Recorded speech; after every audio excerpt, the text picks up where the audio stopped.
Hi, this is the Intern Whisperer. So my name is Isabella Johnston, and on our show, we always talk about the future of work and innovation.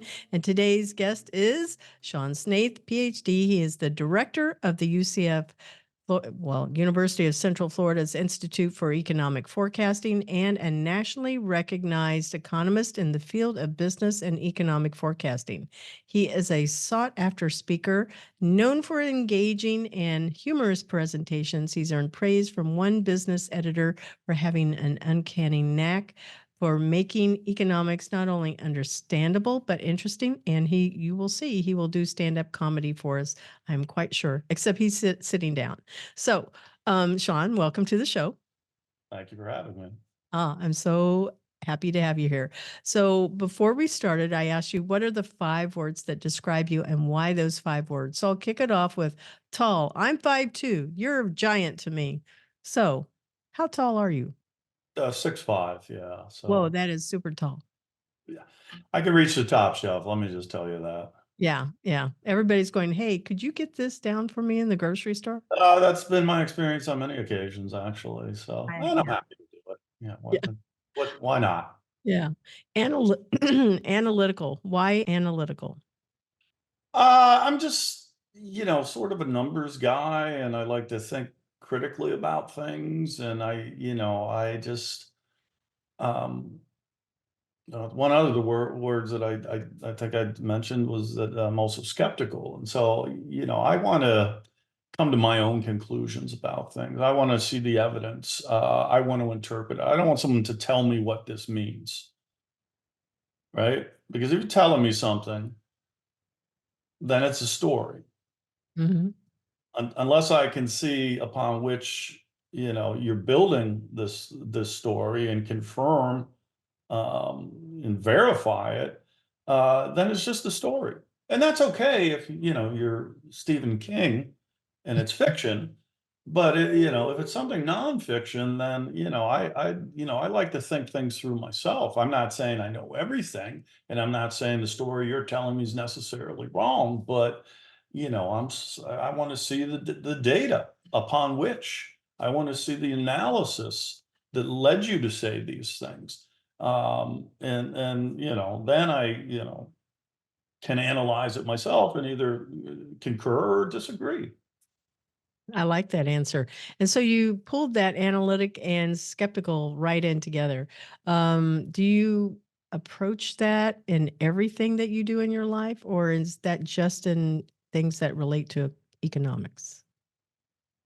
Well, it's everything, I think. I mean, far back, even as a child, I can just remember, encountering situations or being told things, and then just in my head, thinking, yeah, that doesn't add up. Now, Mhm. that doesn't add up. And maybe I didn't have the tools or the knowledge to kind of know why it didn't add up, but there was just something, you know, Mhm. that skeptic inside of me that needed the tools to be able to apply that skepticism a little more Mhm. surgically. But so yeah, I mean, it's and I don't, maybe people take skeptic as I don't know if there's a negative connotation floating around it, like he's a skeptic, that's like being a Debbie Downer, Yes. he just whatever you say, he won't believe it. Well, that's not true. But like I said, I do like to come to my own conclusion. I do like to have the facts that I can, digest and process. And I'll listen to your story, but I'm not going to just, swallow it hook, line, and sinker. Mhm. So your last word that you had mentioned was funny. Where did the funny come in? Because you have these things about analytics and skeptical and then funny. I know we didn't cover that word. I'm going to go back to that one and just reel it in because I've been watching you and listening to you for a while, and I think you're hysterically funny. Um, yeah, I don't take compliments very well. That's a big flaw of mine, but I am. I have a good sense of humor. I think I'm fairly quick-witted. I've had a lifelong ability to make people laugh, either at me or with me. It doesn't matter. How I think a lot of who we are is absolutely genetic. So a funny bone or there's some mutation of this particular gene that happened to me in the womb. I don't know.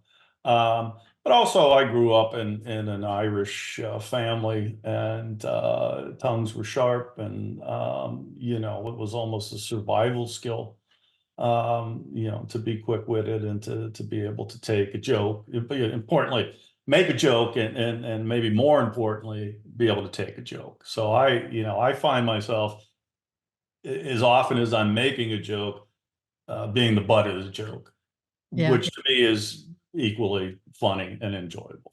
Yeah, well, that's good. I went to this event at Dr. Phillips, and it was called Bored Teachers, BORED. Mm, And this all started from COVID when the teachers were going, well, what are we going to do? And so it's everybody. It's K through 12 and it's higher ed. And they mm. get in and they tell the funniest darn stories. And because I never laughed so hard in my whole life, because everything that they said, I taught middle and high school and then in higher ed. I'm sure you have so many hundreds of stories that you could tell, that dealing with students, just dealing with people in general in education.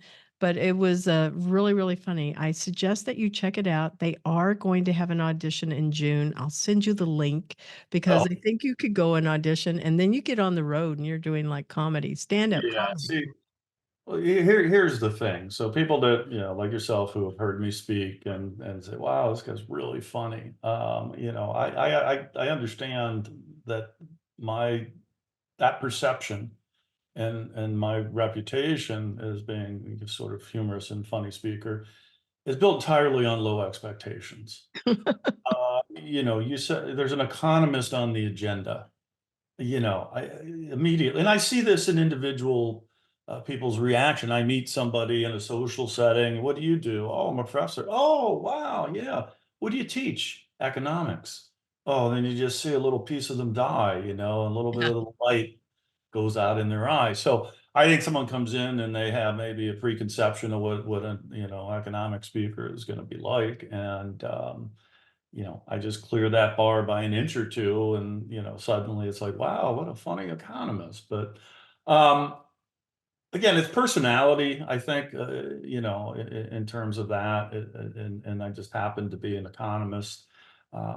And when it comes to public speaking, you know, I I honed, I guess, most of those skills that, when I'm out speaking to a general audience in the classroom. You've got, by and large, a room filled with 18 to 22-year-olds Mhm. who are thinking about all those things that you think about when you're 18 to 22. And it's tough to focus on, GDP accounting when you're 18 to 22. And so, engaging the class and keeping them focused and breaking it up with humor, whatever it takes, to allow them to refocus instead of just droning on. I always felt that onus was on me. Mm. And I've had colleagues that are just the opposite. They're sort of, well, I'm the fount of knowledge, and if they choose not to drink from me, that's their problem. But I always saw the student as sort of a customer. It's my job to help them learn these things. So I mean, that's it's just sort of worked well and transcended the campus into the real world when it comes to just trying to keep people engaged and listening. Mm. Do you have a favorite movie that is built around education by any chance? I kind of see you as a Robin Williams going standing on the desk. My captain, my captain. Well, I've never been a big sort of physical humor type person, or prop guy. I'm not really the carrot top type humorist, but more just a wry sort of plays on words. I mean, sometimes I will put, I do enjoy a little, Photoshop type based humor, but yeah, a movie around education. Gosh, there was like Lean on Me. There was all of these different movies that came out. I guess it was probably in the 80s or 90s, and they were just, Well, maybe The Breakfast Club. How's that? You weren't expecting that answer. oh no, but that one was really good. That's classic. Yeah, that is a classic. It's not really about education, it's about detention. And I've done my time there as well. Yeah, that is true. All right. So where did you go to school and how did you end up to where you are now? What was that journey like, that career path? And Um, when did you decide economics? well, I think the seeds were sown, in my early life as a child. I grew up in Pittsburgh, Pennsylvania, um, in poverty. Um, and I always say American poverty Hmm. because I've lived overseas in developing countries and what we call poverty. And what I, lamented my, life of back then, I realized as an adult that there's 6 billion people that would have killed to live that life. But um, so I was poor, welfare, the whole thing, food stamps, where they were actually little stamps you had to rip out of a book and pay with them at the grocery store. In Pittsburgh, Pennsylvania. And so this was also, this was during the 1970s that I was, a child. And the steel industry, which had long, been the backbone of Pittsburgh's economy, was crumbling. They didn't call it globalism then, but that's in fact what it was. There was foreign producers that were producing steel more efficiently, which means less expensively. And so these mills started to close down. So, the entire town was sort of going through, uh, a deep recession because of that. And there were other things that happened during the 1970s. I mean, we had, very high inflation for several years of, double digits or higher. There was gasoline rationing, odd even license plates because of um, oil embargoes in the Middle East that cut off the oil supply. So there was a lot of things happening in the economy that I just couldn't wrap my head around. And I remember, asking my mother, who, went to high school, but seeing the news and these steel workers and that they, were unemployed and I couldn't, I said, well, if they want to work, why won't they just let them work? I remember asking that question. And, Hmm. and so I think that that's where the seeds of going into economics, and because I didn't, I was on sort of a pre-med track when I started undergrad, but it was a liberal arts school and you had to take a wide variety of courses, one of which was a writing seminar in macroeconomics. And so lo and behold, all these sort of mystical terms and phenomena that were befuddling to me as a child were being explained. And I, started to understand, and that, I think those seeds of my childhood germinated once I took that class. And of course, it ruined my life. I could have been a real doctor had that not happened. But no, I was, had an interest in that class, just kind of let it loose. And here I am today, still sort of learning and fascinated by it all. So I went to school and I got an MBA, and one of the classes, and I didn't have any exposure to it because I was an English major, and I heard the concept of an invisible hand in economics. I went, "What is this? Why don't you explain it to our listeners?" Sure. So the invisible hand was how an economist by the name of Adam Smith described what we teach today as just basically the market mechanism. And markets consist of supply and demand. And it's a very basic and fundamental model and tool. And when I'm teaching students in introductory classes, if you don't remember anything, you don't, learn anything, learn this. Hmm. Because Milton Friedman, late economist, Nobel Prize winner, once commented that virtually all problems in economics boil down to supply and demand. And so the invisible hand is just the notion that markets, which are these arrangements by which buyers and sellers come together, and it might be a market, in the town square, a farmer's market. It might be a Walmart. It might be a supermarket. It might be a financial market. It may be an online auction, but some mechanism by which buyers and sellers come together to make exchange. And when there's changes within the market, like for example, there's an increase in population in Central Florida because of COVID, because of migration from Puerto Rico, whatever. That's going to change demand for certain things in the region, say housing. So when the market's disturbed, then the price, the equilibrium price in the market is going to have to adjust. And the invisible hand is this notion that the price adjusts without any individual person deciding, without some committee getting together and saying, yes, we must adjust this price, without some Politburo or some department of X, Y, or Z setting that price. The market guides it to this new equilibrium price. And it was described as an invisible hand. It just works.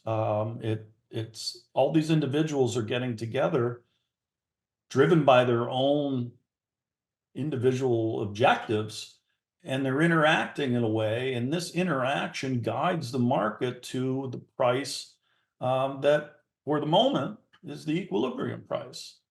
Nobody decided, hey, let's start raising housing prices in Central Florida. Let's raise house prices 20% a year for the next 2 years. Nobody made that decision, but that's what happened. That's where the market was guided. And so this was my comment about more people coming into the area, raising demand for things like housing. And so the price of housing goes up. It wasn't decided by anyway, but it was this invisible hand that guided us there. Mm. I thought that was just that was a really good definition, and thanks for explaining it.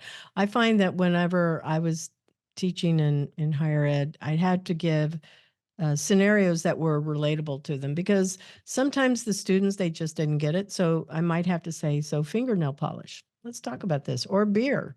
Like something that they could relate to. So then they'd go, "Oh, okay, I understand." Because there will be some that it just flies over their head still. Well, that's right. And, that's part of engaging any audience. You can talk and, even my description there, I wouldn't put that on a top 1,000 list. I think it's better with a chalkboard when you're talking about markets and showing how it works. But, Mhm. nonetheless, yeah, if you can tie it into somebody's own sphere of existence, then it hits home. If Mhm. you start talking about, you know, derivatives markets, Oh yeah, futures that's or a big. options, and to someone that has no, and it's just it's maybe the best explanation ever, but it's moot because the person just simply can't connect. So yeah, I mean people know, hey, eggs were $14 a dozen. That's Yeah. nuts. Why did that happen? Did someone just decide to punish omelet lovers? No, here's what happened. Supply Mhm. and demand can give us the answer there. Mhm. Yeah. Really? 14.99? Wow, a dozen? I did not see that one. I missed it. Well, this was a while back, and these were even just your basic eggs were $9 a Not dozen at the one. organic. Yeah. Yeah, the 14, I saw the 14, but those were sort of free range, organic, free love, chickens that got massages every day. So Yeah. those were, gourmet eggs, but still, I mean, the price of which even the basic eggs had gone up was something that was, I think, shocking to people. But certainly something that was easily explained in the context of this small model called supply and demand. So I went to a UCF, Meet the Dean event that was here in Orlando last month, and that's where you were speaking. and I was just thrilled to be able to be there. I miss the ones that the county used to put on when we used to go down to the convention center, but I digress. You were talking about what 2024 was going to look like. What do you think it's going to look like here now for us, in Florida and in the country and in the world? What do you think?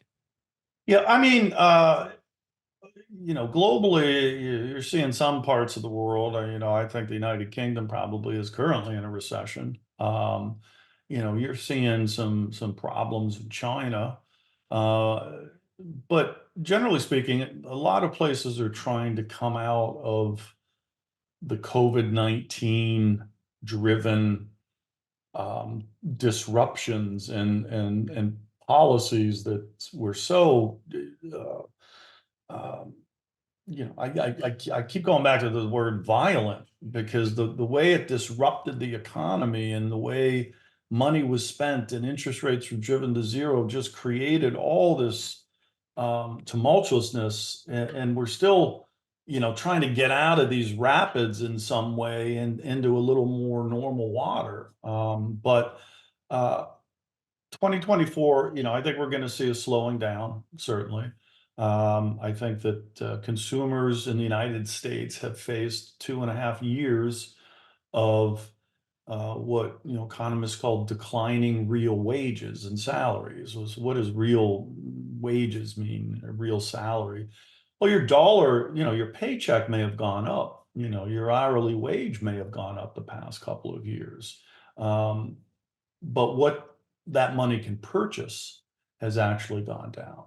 So you have more dollars in your account, but what those dollars can purchase is less than what they would have been able to purchase, say, 2.5 years ago, before this inflation had taken its hold on the economy. And that is wearing on consumers. We came out of the pandemic. We were locked down, locked up, couldn't travel, couldn't shop unless it was a so-called, essential business. Many people got big checks from the government during this time, and so we came out of, once the lockdowns ended, the economy roared to life. And then we started. That was sort of, the roller coaster, right? We went down, the decision was made to shut down the economy.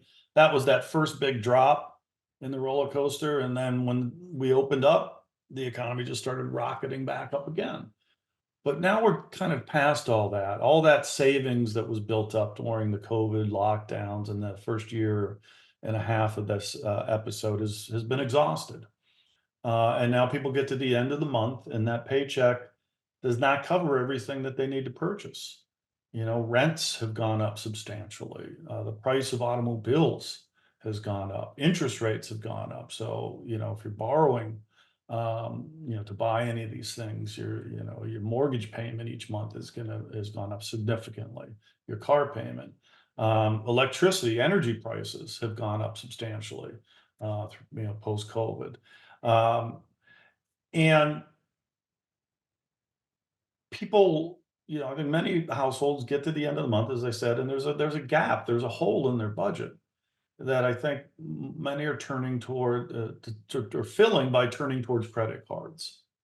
Because over the same 2 years that inflation has been growing faster than our incomes, the balances on credit cards have been rising. This is not a coincidence in this case. And in this case, I think there's some causation that goes along with this correlation. And so you get to the end of the month, you've had to pay this rent that might have gone up $300 a month, but now your kids need shoes. Well, you're going to get the shoes, but you put it on a credit card. Mhm. Uh, and so those credit card balances are now well over $1 trillion. Interest rates on credit cards are now well into the 20%. So that means your minimum monthly payment, as they love to tell you, has gone up significantly as well. And I think that's going to cause households to sort of, pull back on the spending a little bit as we go through 2024. The reason don't necessarily think a recession is definitively going to occur is that people have jobs by and large. The labor market is very strong. And I think that's allowing people, you're going underwater a little bit because your paycheck doesn't make ends meet, but you get another paycheck next month and you can come up for some air again. It's when people start losing jobs and losing paychecks that you really start to see a bigger impact on spending and on the economy as a whole. So I guess the too long didn't listen version of what's going to happen in 2024 is I think we're going to see a slowdown of the economy. I think the risk of a recession is certainly still elevated. But we're still trying to shake off the pernicious effects of, very bad, in my opinion, policy response to COVID-19. Mm. Yeah, I don't know if it's really. I've seen people making some better decisions, but I still see them spending in areas that kind of surprise me, extravagancies, like what is, Apple Pro? Like, why should we go and get the Apple Vision? I'm sorry, Apple Vision. And that's Oh, like what, $4,000, 6,000? It was ridiculous. And I went, wow, those are people that have money to burn. well, sure. And I mean, again, the experience varies widely across income levels. I mean, your average, person, I don't think, is rushing out buying these $4,000 goggles that I'm not Yeah. sure do a whole heck of a lot in terms of contributing to your life, other than, oh, new tech, must Yeah. try. There are people who are like that, right? Yeah. Something new, whatever they're into, they'll rush out. Oh, here's the latest, pair of Air Jordans. Got to have them. It's just my thing. It's my jam. Um, but looking in the big picture sense, people are, like I said, those credit card balances are up. The interest rates on those credit cards are up. You can't keep, you got to start paring down in those instances. And it's, again, not that people aren't going to be spending. I just think they're not going to be spending with the same, Cavalier? I would call it but cavalier. no, just the velocity, just the amount. I mean, I just think, maybe we're going to cut down on some of these, niceties. I mean, you've got to have a place to live, right? Right. You need to eat. Now, do you need to eat out at a restaurant 4 times a week? Well, no, you don't. You need transportation. You need heat and light. So there are things that you can't really cut down on. It's these other low-hanging fruits that I think people will pull back on. And some of that, maybe travel and tourism. We may see a bit of a slowing here in Central Florida of the tourism growth. But things that can't go on forever don't. It- Hmm. You can't continue to use credit cards to patch budget shortfalls. I mean, the government can do this, but you and I cannot. No, they do not let us do that. So, what you're explaining, just so our listeners understand, is the difference between a need and a want. And you have to really sit down and go, is this a need? Do I need to have a house that's over in the 32789 Winter Park? Or do I need to have a house that I can actually afford to maintain and enjoy? Because not everybody can live in the areas that they may want, but they can still have a very good life. Well, in introductory economics, really, and the absolute, you know, underpinning of the entire discipline is that our wants are unlimited. Oh, yeah. We always want something. Mm-hmm. Oh, my private jet's too small. I want a bigger one. Mm-hmm. I want more vacation. I want to go to, fancier hotel. I want better, cuts of meat. I want organic produce. But the resources to meet these wants are limited. So you have unlimited wants running into limited resources, and out of that collision, economics has been born. And the decisions have to be made when wants are unlimited and the resources to meet those wants are scarce. And that is, in a nutshell, in the broadest definition, what economics is, explaining those choices. Mm-hmm. Yep, I get it. So we're going to change direction a little bit. Who are some of your favorite thought leaders and why? Doesn't have to be in economics, can be anything. What if it is in economics? Then I'm going to look like, Bobby Boring. No, I Uh, don't. Thought leaders. I'm an independent thinker. I mean, I mean, I think it's like I said, this is going back to my liberal arts stuff. I mean, I think philosophy is very interesting, and to see the evolution of that, and understand, you know, different schools there. But in terms of my life on a more daily basis, I think Thomas Sowell is an excellent economist. I don't know if he's retired or not, but I think if he's not, he's at Stanford University, and I think he is a sort of the intellectual heir to another economist that I always really admired, who was Milton Friedman. Both these gentlemen have just a very sober, cut to the chase. This is economics. This is the reality, and you know, uh, I will listen to, if I see a clip of Saul talking, I'll watch it. Mhm. Just to hear the guy's opinion on different things. So yeah, I mean, I would say those two probably. I think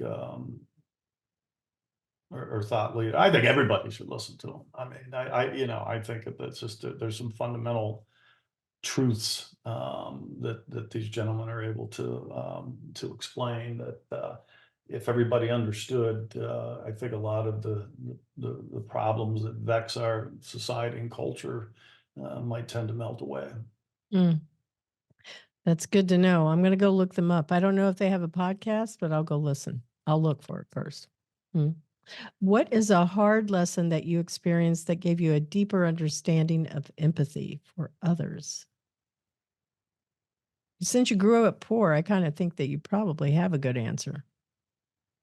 Yeah, I mean, let's see. I don't know when I got out of poverty. I mean, I guess technically, not until I finished my PhD, but in terms of income levels. But no, I mean, throughout my childhood, understanding, not having things. And yeah, we are, as you were saying a moment or two ago, I want, you're kind of just bombarded with consumerism, right? And it's just, and so for me, it was like, oh, I'm watching cartoons on Saturday morning. That's when they showed the kids' cartoons. It was just that day, and for the morning time.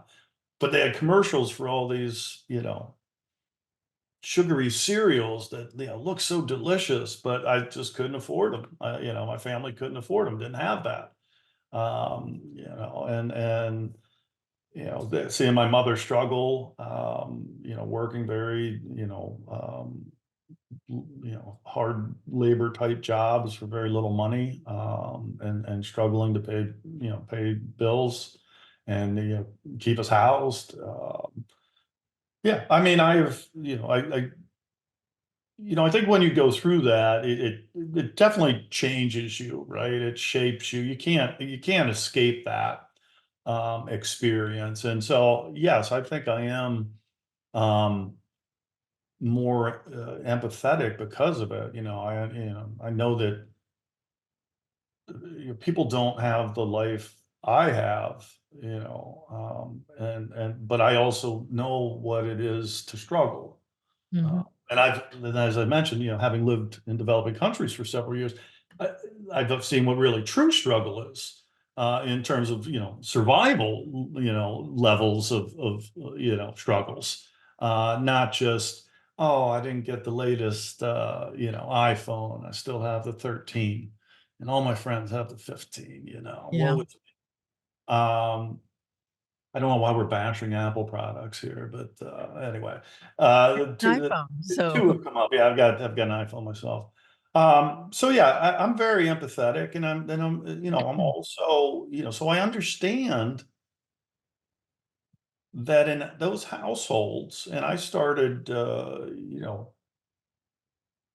earning money, some in ways, I wouldn't talk about, but also, just doing jobs that whatever I could get, around the age of 8 or 9. And I knew that, that extra $20 bill that came into the house meant the difference between me and my siblings having regular milk or having to drink powdered milk. Mm. If you've not had powdered milk, the difference between powdered milk and regular milk is substantial. Yeah. I mean, the quality of life improvement that I was able to engineer by working early and bringing in just even a little bit of money to go from powdered milk to regular milk was phenomenal. And so I know that, there are households that are like that, that people are struggling, and that's how they work. And every buck that can come in is a buck that makes them better off. And so when I hear people, demanding, we need this level of a minimum wage because we got to help these people. I know because I'm an economist, and I also know because I lived in a household like that, that wherever these people's hearts are and their heads, they're going to be hurting families like the one I grew up in, because some of these people, when you raise the minimum wage above the market wage, when you go against the invisible hand, Mhm. people will lose their jobs or they'll get their hours reduced. And young kids like myself who might have been able to get a job after school to contribute to the family and upgrade from powdered milk to regular milk can't get that job because a skillless 15-year-old is not going to be paid $25 to sweep a floor.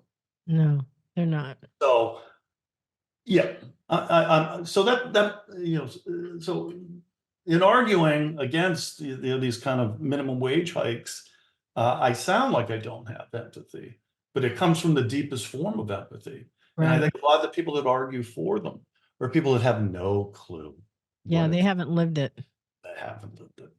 Yeah, because what ends up happening is that we get more innovation in places where, gosh, I can walk through any restaurant and just order, and I wouldn't even ever have to deal with a person. Now, how many people just lost a job? You know, right. And now some of that's technology, and some of that would Right, have. yeah, but However, when you artificially raise wages, you will accelerate that process, and it has accelerated. I mean, there is a convenience store gas station that I guess it's the regular place I get gas. They had shut down. I went in one night and I wanted to go inside after getting a gas, and it was 6 p.m. on a weeknight. The doors were locked because they said we have staff shortages. Now that same place has self-checkout uh, lines inside to help deal with that. see, Uh, that's my point. Yeah. so again, I think, just not, you're going back to understanding just fundamentals and basics of economics would inform some of these policies in a way that, I think we could make smarter decisions.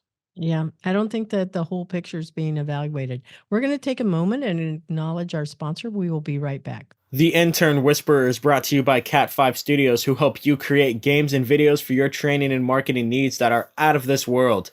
Visit Cat5 Studios for more information to learn how Cat5 Studios can help your business. Thank you, Cat5 Studios. Okay, and we're back to the second half of the show, and I just love the conversation that we were having about how technology, raising wages, all different types of it sounds like it's good, but it doesn't always take in the whole picture. Just because we can doesn't mean we should. That type of philosophy. Just because we can make something faster, more efficient, who is being hurt by that? Just because we are raising wages, who's being hurt by that? And I think you raise a really valid point to the conversation of like, well, what about those that are never going to be a software engineer? And what about those that greet you at Walmart just to say hi and they're in the wheelchair? Where are these people or the immigrants that come to our country that are doctors that are driving Lyft. Like, where are all of these people being relegated into society because of things that they can't get? They can't go get a license to be a doctor in this country because they'd have to start all over again, right? All of these different things. Yeah. Well, I mean, these are sort of cartelish behavior, right? The American Medical Association doesn't necessarily want the competition No. to come in, and it's not just doctors, right? I mean, in some places it might be, you can't be a barber, you have to go back and go through that training again. So, some of it is to keep out competition and thereby, keep wages from falling. So those people that may have been credentialed in another country can't carry that over. And I'm not saying, maybe the credentialing is not up to the standard that we expect here in the United States, but there's probably some middle ground that would allow these people, to transition or to, some intermediate step instead of, going back down, to the starting line and Mhm. doing the whole thing again, and I think there's been some loosening of this, particularly, we're talking medical field for no good reason, but for, in nursing, there's such a tremendous shortage Mhm. of nurses. So, I think maybe the restrictions there in terms of, migrants being able to work in that field is not as great as, as in some others, but just, that's a response to, we just don't have enough, with an aging population and, the need for medical care and medical services just continues to grow, with each passing day. So, but yeah, it's again, and we talked about this is kind of, I don't even know how you're going to label this talk, because it's like sort of stream of Snaith stream of consciousness, but these people that come in migrants, they come here to, again, for the dream that this country offers that just simply is not available, in most countries around the world. If I was, in the circumstances I was in a child, and I was, not in Pittsburgh, Pennsylvania, but I was in Cairo, Egypt, it's highly unlikely I would have ever escaped the bonds, the shackles of poverty. Mhm. Here, my mother struggled mightily. She did everything she could, to give her kids a chance. And a lot of these migrants are that way as well. They're willing to work driving Uber and Lyft because it's for it's for their children, it's for their grandchildren, to give them the opportunity. So, that's part of the, story of all migrants, I think, in this country. Many people came here and they, did not have great jobs. They worked very hard and in very poor conditions. But it was for the family. So Was your since always mentioned your mom, you didn't have a dad in the home? So you were a no, single mom? for a while, I think I was, I don't know, 6 or 7, and just kind of went the way of the buffalo, as they say.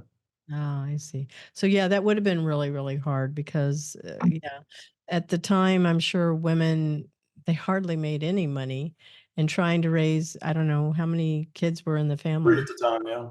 Yeah, that's a lot, and she's doing the best she can. So, seeing her kids grow up and be college graduates, I'm sure she was extremely proud at that time and still is.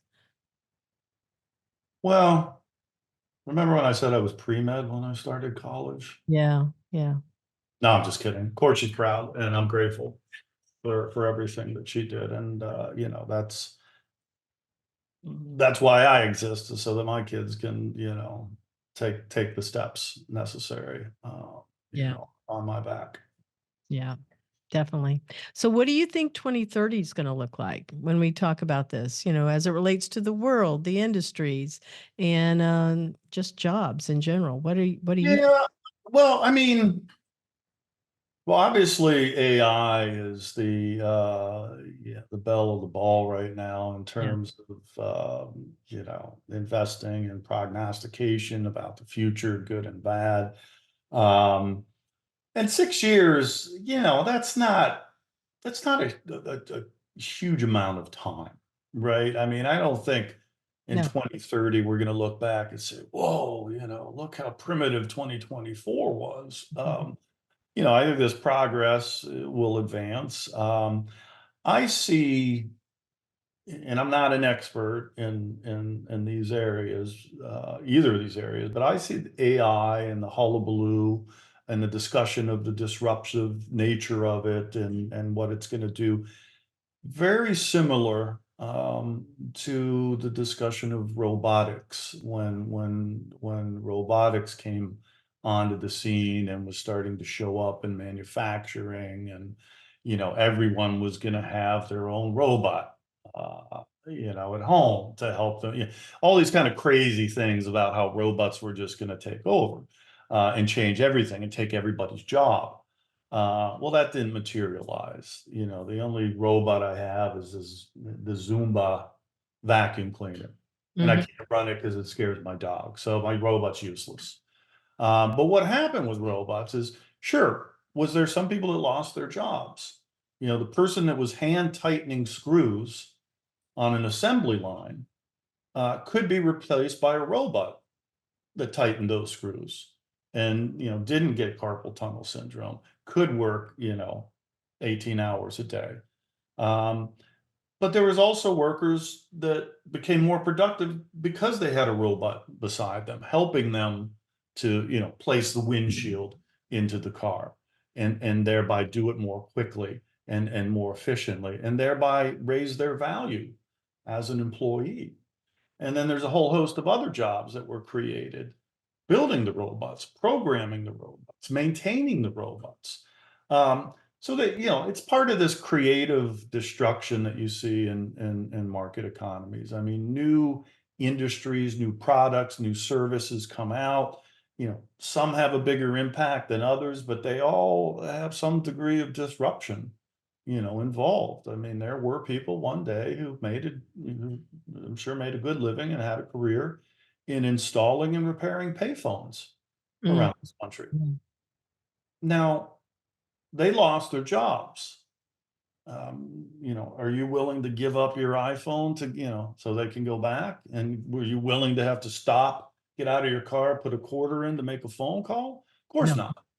not. And so with AI, I feel some of the same, hysteria, both about the good and the bad of it. And I think it will impact, certainly. It will cause some jobs to go away. I think it will result in jobs we can't even think of at this very moment. I think it will make people in some ways more productive. And it's fairly new as well, right? And this notion of like there's one giant brain, like one all-encompassing piece of artificial intelligence that's just gonna, I don't know, almost a god or goddess like entity. I'm not sure that that's going to play out that way. I mean, I think, and again, I'm no expert, and an AI person might be listening to this thinking this is the stupidest person I've ever listened to, but I would think that like you could have, I don't know, a custom made or your own AI that was like that knew how Isabella wrote, that knew how Isabella spoke, that could do some things for Isabella and learn from her life or her body of work, and you know be like a little extension of Mini. yourself. I Yeah. don't know.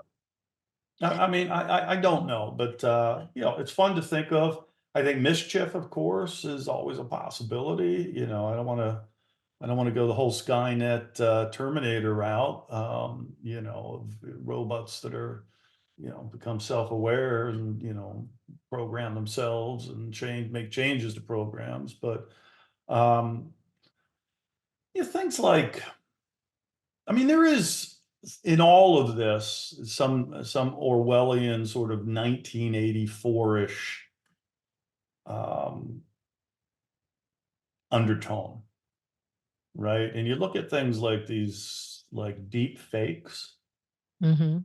you know, where you can just make a video of me using my face, my video, using my voice, and making me say whatever it is you want to say.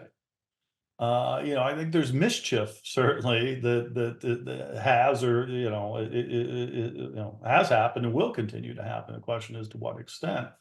Um, so there's always, you know, there's always good and bad, right? You know, with these innovations, because they end up being in the hands of humans who are capable of both incredible acts of goodness and horrible acts of evil. You know, there was a show, and you led into like my next set of question, that was about Jeffrey Hinton. He was the godfather of AI, and it was on October 8th. He was interviewed on 60 Minutes, and he said that um, one of the ways in which systems might escape control is by writing their own computer code to modify themselves. This is what you had just alluded to earlier. He said, and that's something we need to seriously worry about. He used to work for Google, and according to him, you know, this concern about how AI, the text to image and generation tools, it can lead to more fake or fraudulent content being created. And how can the average person not, they won't be able to tell what is true and what is not true. I think that there's a lot of truth to that. And this guy is saying, hey, I wish, he literally said that on the show on 60 Minutes. I wish I had never invented this, because he sees it as something that could take humanity down. Yeah, I know it sounds a sort of Oppenheimerish Yeah. view of AI. Well, I've played around a little bit with AI, but just because, you know, just to It's see there. what it's like, right? It's there. And you know, I one of my forecast publications a few quarters ago, I did a whole AI thing. I said, well, let's find out if I'm getting replaced. I'm going to ask AI these questions about the economy. Hmm. And I did that. And it was, you know, some of it was okay, some of it was so-so. But the one thing that impressed me thus far, that I've seen AI do that kind of relates to this whole situation, uh, is asking it to write computer code, like, you know, Chat GPT or whatever, you know, my little AI, write me a script that in Python will do this particular set of statistical analyses on this particular set of data.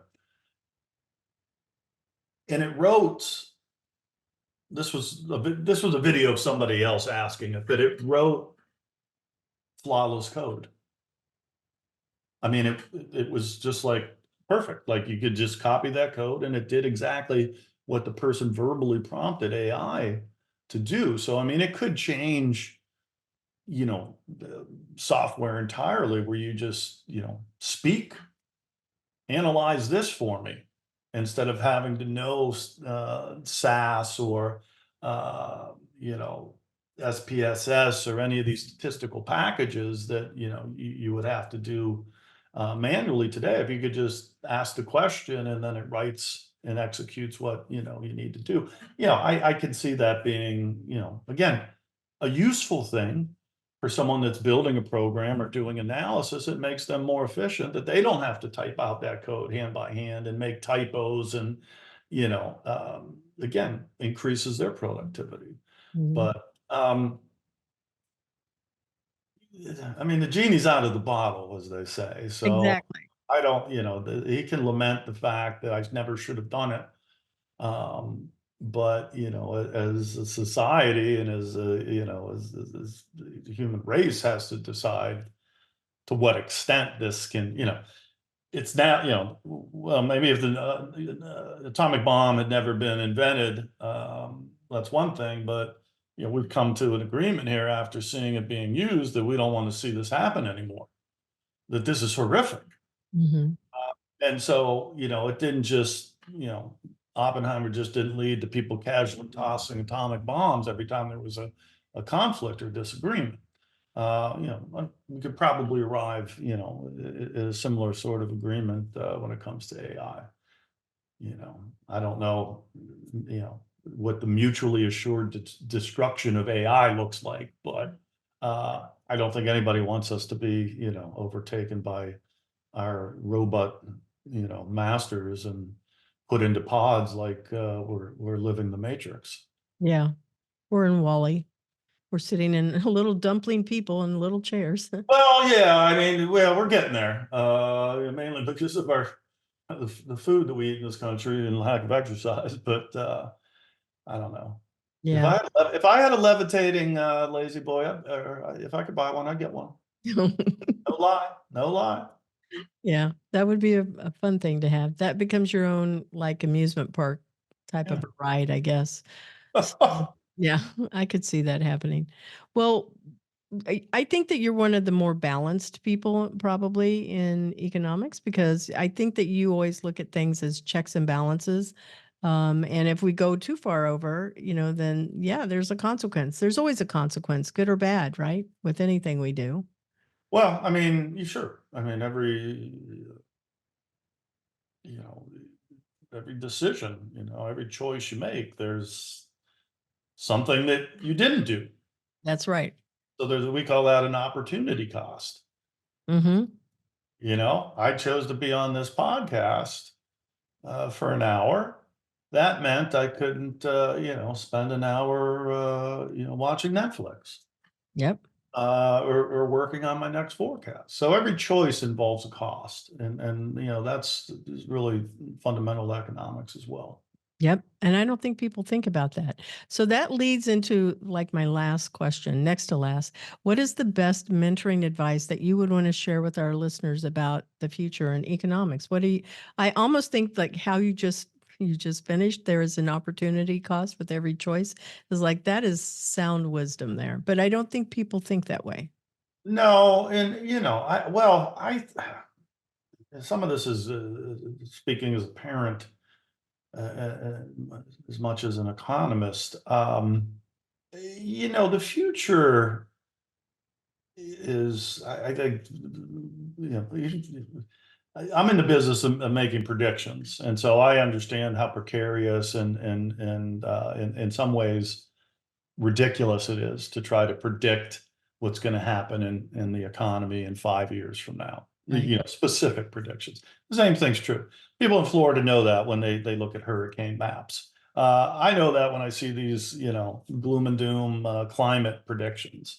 I know this is just folly. These predictions are based on these models that are just inherently flawed.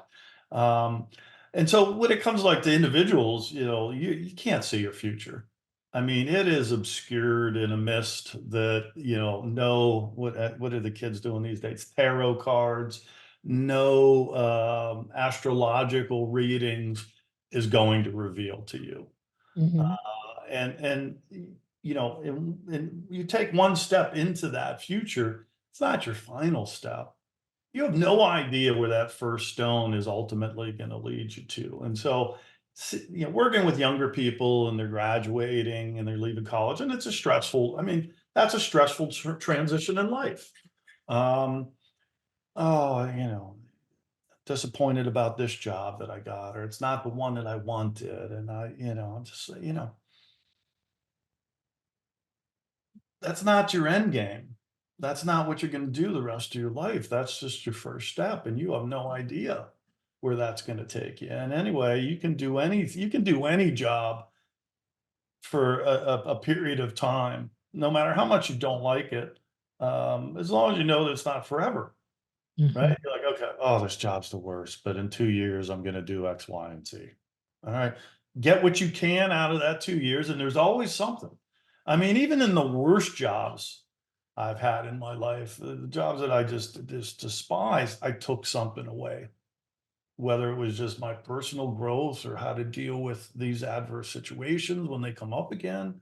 Um, so I think that's, you can't get, yeah, we're in such a, instant gratification world, right? You just want everything in the TikTok video and it's just going to come at you and it's easy and it's fast, and it's not. Hmm. None of it is. Yep. And so I think, people that are starting off in careers, and today, my grandfather, they called them mill hunkies, the immigrants from that part of Europe that worked in steel mills. Yeah, they worked in that mill when they got out of high school, and they worked till they retired, that same place.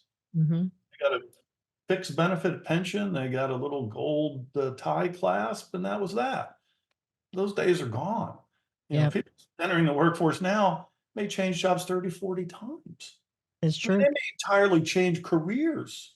I mean, our children's, when they were younger, the pediatrician, started off as a mechanical engineer. And Really. 10 years into his career, decided to go to medical school.